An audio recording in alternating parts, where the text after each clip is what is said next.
പ്രേക്ഷകരേറെ പ്രതീക്ഷയോടെ കാത്തിരിക്കുന്ന മോഹൻലാൽ ചിത്രമാണ് തുടരും. 20 വർഷങ്ങൾക്ക് ശേഷം മോഹൻലാലും ശോഭനയും ഒന്നിക്കുന്നുവെന്ന പ്രത്യേകതയും ചിത്രത്തിനുണ്ട്. കുടുംബ ചിത്രമായി എത്തുന്ന തുടരും മെയ് 2-ന് റിലീസ് ചെയ്തേക്കുമെന്നാണ് പുറത്തുവരുന്ന റിപ്പോർട്ടുകൾ. എന്നാൽ ഈ വാർത്തകൾ ഇതുവരെ സ്ഥിരീകരിച്ചിട്ടില്ല. അതിനിടെയാണ് സൂര്യനായകനായി എത്തുന്ന റെട്രോയ് മെയ് 2-ന് തിയേറ്ററുകളിൽ എത്തുമെന്ന വാർത്തകൾ പുറത്തുവരുന്നത്. ഇതോടെ രണ്ട് ചിത്രങ്ങളും തമ്മിൽ ക്ലാഷ് ആകുമെന്ന ചർച്ചകളാണ് ഇപ്പോൾ സജീവമാകുന്നത്. അതേസമയം വൻ തുകയ്ക്കാണ് ഹോട്ട്സ്റ്റാർ തുടരുമെന്ന ചിത്രത്തിന്റെ OTT റൈറ്റ്സ് സ്വന്തമാക്കിയിരിക്കുന്നതെന്നാണ് റിപ്പോർട്ടുകൾ. ചിത്രത്തിന്റെ പ്രമേയത്തിലെ ഓരോ രംഗത്തെക്കുറിച്ചും വലിയ കൗതുകത്തോടെയാണ് മോഹൻലാൽ കേട്ടിരുന്നതെന്ന് സംവിധായകൻ തരുൺ മൂർത്തി നേരത്തെ പറഞ്ഞിരുന്നു. കഥ കേട്ടപ്പോൾ മോഹൻലാൽ ആവേശഭരിതനായിരുന്നുവെന്നും അദ്ദേഹം കൂട്ടിച്ചേർത്തു. രജപുത്ര നിർമ്മിക്കുന്ന ചിത്രമാണ് തുടരും. മോഹൻലാൽ ഒരു റിയലിസ്റ്റിക് നടനായി എത്തുന്നു എന്നതാണ് ചിത്രത്തിന്റെ പ്രധാന പ്രത്യേകത. തരുൺ മൂർത്തിയുടെ സംവിധാനത്തിലൊരുങ്ങുന്ന തുടരും എന്ന ചിത്രം സാധാരണ മനുഷ്യരുടെയും അവരുടെ ജീവിതത്തെയും പ്രധാനമായും ഫോക്കസ് ചെയ്യുന്ന ഒന്നായിരിക്കുമെന്നാണ് സൂചനകൾ. തരുൺ മൂർത്തിയും സുനിലും ചേർന്നാണ് തിരക്കഥയൊരുക്കിയിരിക്കുന്നത്. അതേസമയം ആവേശമൊരുക്കിയ ജിത്തു മാധവന്റെ സംവിധാനത്തിൽ മോഹൻലാൽ നായകനാകാൻ തയ്യാറാകുന്നുവെന്നും റിപ്പോർട്ടുകളുണ്ട്.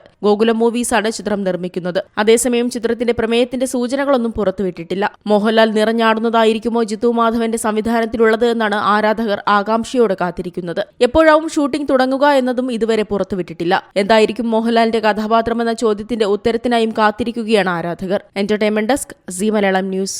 ഏറ്റവും പുതിയ വാർത്തകളും വിശേഷങ്ങളും വിരൽ തുമ്പിലറിയാൻ സീ മലയാളം ന്യൂസ് എല്ലാ ഡിജിറ്റൽ പ്ലാറ്റ്ഫോമുകളിലും ലഭ്യം.